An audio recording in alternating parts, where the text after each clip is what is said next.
और इस भाई की एक बात मान लेना, आज इस गंगा झरिया इस पवित्र धाम पे कसम खा के जाना मेरी बेटियों,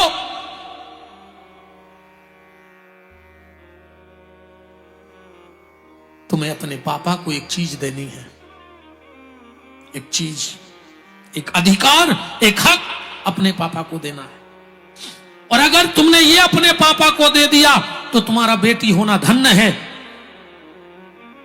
और दुनिया में बाप अपनी बेटी से सिर्फ एक चीज मांगता है पूरे जीवन में। तुम पता है बेटा, तुम्हारे पापा रात भर खेत में पानी दे रहे हैं, कौन के लाने? तुम्हारे लाने। तुम्हारे पापा नौकरी कर रहे हैं, ऑफिसरों की डांट सुन रहे, कौन के लाने? तुम्हारे लाने। जहां व्यक्ति को देखने की इच्छा नहीं होती, औलाद के कारण वहां सिर झुकाने को तैयार हो जाता है, सिर्फ औलाद के कारण झुकता है। बेटा तुम पढ़ भी रही हो तो पापा की मर्जी। हाँ, और एक बात और बताएं, जिस दिन बारात आनी होती है ना घर में बेटी की, उस दिन दो लोगों को, एक दिन पहले, कल बारात आनी है, आज की रात दो लोग सोएंगे नहीं घर में। उस घर में दो लोगों को नींद नहीं आती है, जिसके घर में बारात आनी हो। कौन? सबसे पहले बेटी, उसको नींद नहीं आती है, पूरे घर में घूमती है रात भर, इस कमरे में जाएगी, उस कमरे में जाएगी, अलमारी खोलेगी, बचपन के खिलौने देखेगी, गुड़िया देखेगी, छत पे जाएगी, बाहर आएगी। क्यों? क्योंकि उसे पता है कि बस आज की रात ये मेरा है, इसके बाद मेरा कुछ नहीं बचने वाला है। तो बेटी को नींद नहीं आती एक रात पहले। और दूसरे, बेटी के बाप को नींद नहीं आती है। घर में मेहमान आ जाते हैं, हमारे यहां थोड़ी सी मर्यादा है, हमारे यहां मर्यादा है, पति पत्नी बड़ों के सामने बात नहीं करते हैं।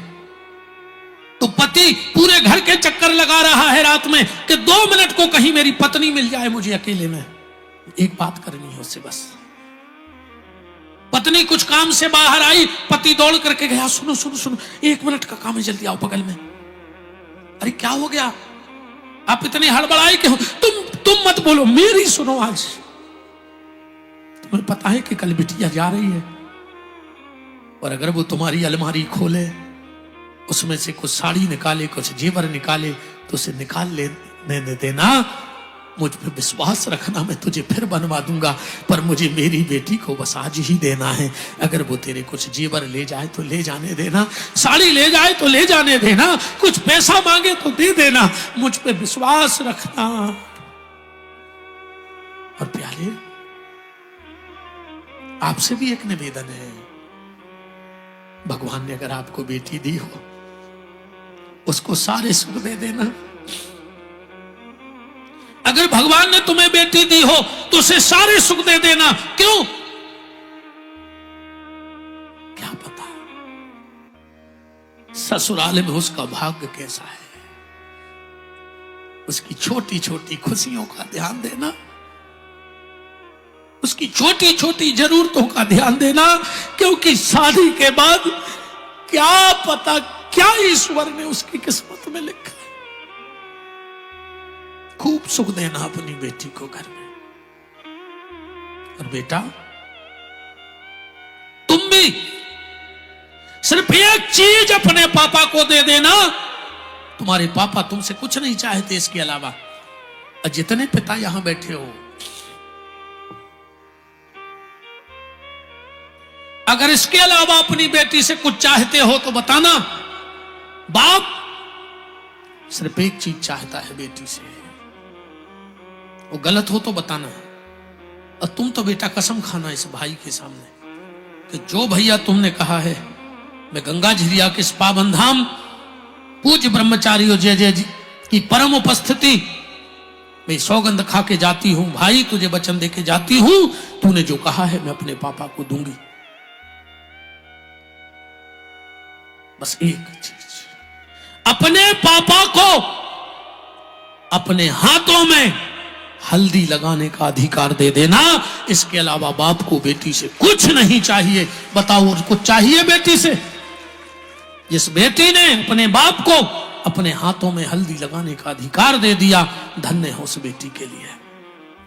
और जिस बेटी ने अपने बाप को हाथों में हल्दी लगाने का अधिकार नहीं दिया, ये व्यास गद्दी उसको बेटी नहीं कहती, वो सूर्पनखा है जो खुद की नाक कटवाएगी और पूरे खानदान को मरवा डालेगी। वो बेटी हो नहीं सकती। ऐसी बिटिया तो होता ही मर जाए। भगवान बिना औलाद को कर देवे।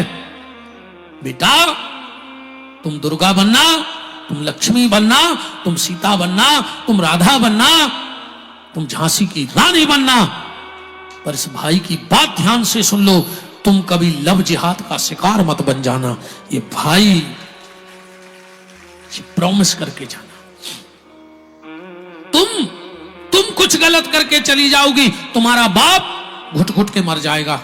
जो 4 लोगों में सम्मान से बैठता था, आज गर्दन नीची करके बैठा है, धीरे धीरे मर गया। मां 4 सखियों में चिड़िया जैसी चहकती थी, तुमने तो गलत किया, चली गई। मां घर के बंद कमरे में घुट घुट के मर जाएगी। तुम्हारा भाई गांव में निकलने से डरेगा तो तुम्हें मां की हत्या, बाप की हत्या और भाई की हत्या। धिक्कार ऐसी बेटी के लिए जो 3-3 हत्याएं करके अपना घर बसा लेवे। और जितने यहां युवा बैठे हों, बात मेरी बहुत कड़वी होती है, मैं उसी दिन से कह रहा हूं, मुझे पता है दूसरी बार ना मुझे कोई बुलाता है ना मैं कहीं जा पाता हूं। अब भी ठिकाना नहीं है। कहूं 10 साल ने आवे ना आए को आखिरी नो ने आवे, आखिरी हो जा हमारी। पर बात तुम्हें याद रहेगी, जितने मेरे युवा बैठे हो, ऐसी लड़कियों पे कभी भरोसा मत करना।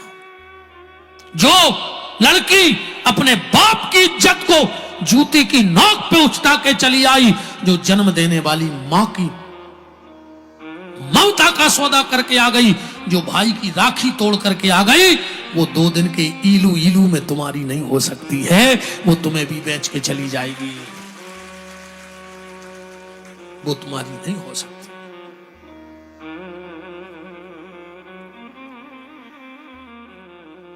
बेटा तुम्हें अपने पापा का गौरव बनना है, सम्मान बनना है, नाम बढ़ाना है।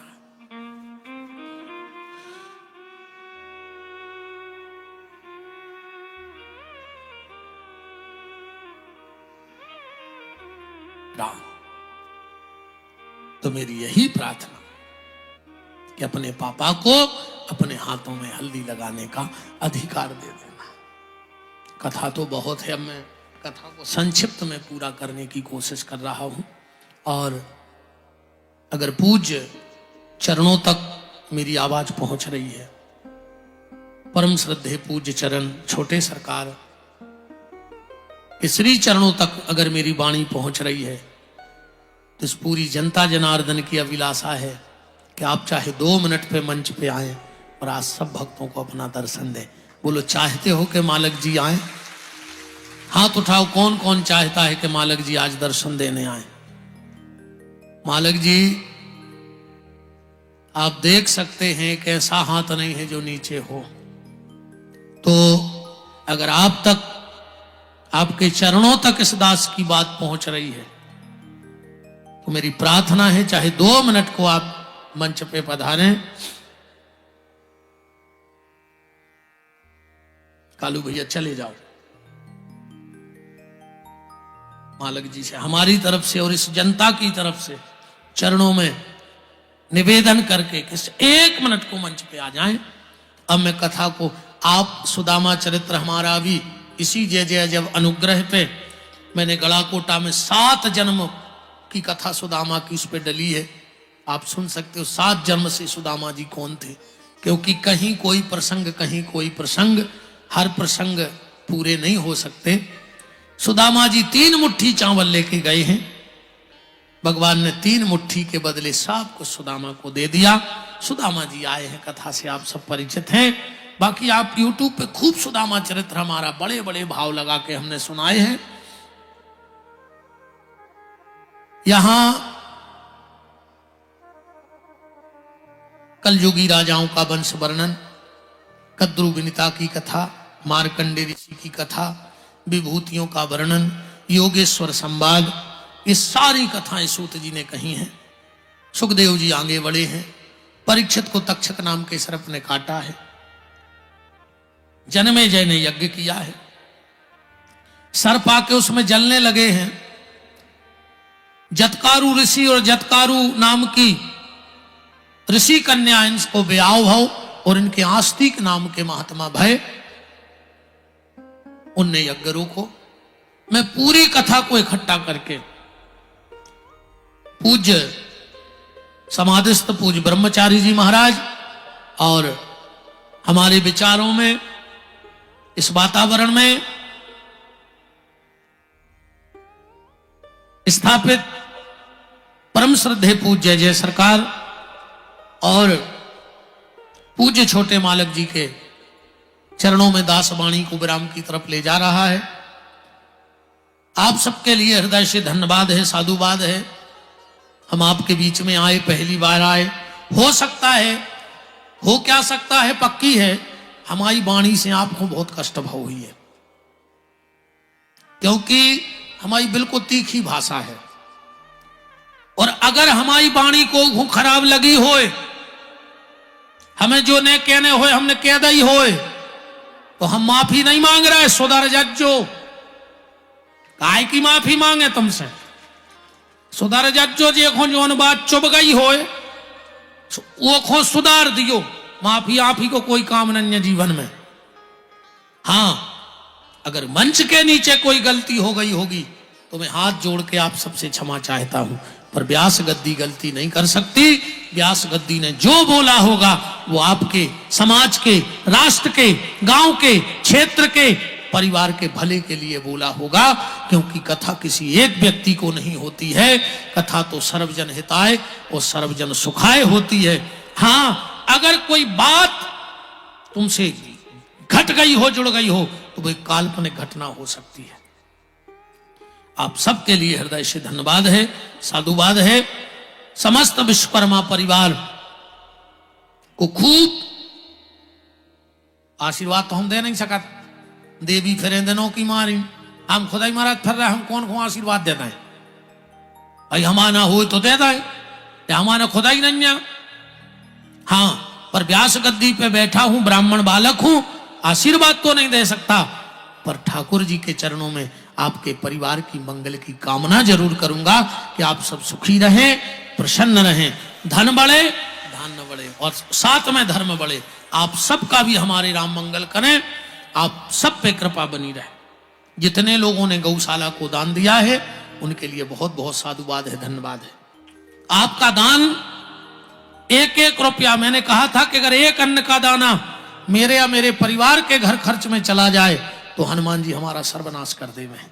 इसलिए जो आपने गौशाला को दान दिया है वो अंधी, लंगड़ी, अपंग, अपाहिज और वृद्धाश्रम में लगेगा। आप 12 महीने हमारी गौशाला में चले जाना, एक गाय के अलावा दूसरी गाय दूध देते नहीं मिलेगी, क्योंकि मेरे जीते जी मेरी गौशाला में दूध वाली गाय नहीं जाएगी। सिर्फ अंधी, लंगड़ी, अपंग, अपाहिज गौ माता की सेवा 300-350 गौ माता हैं। और अभी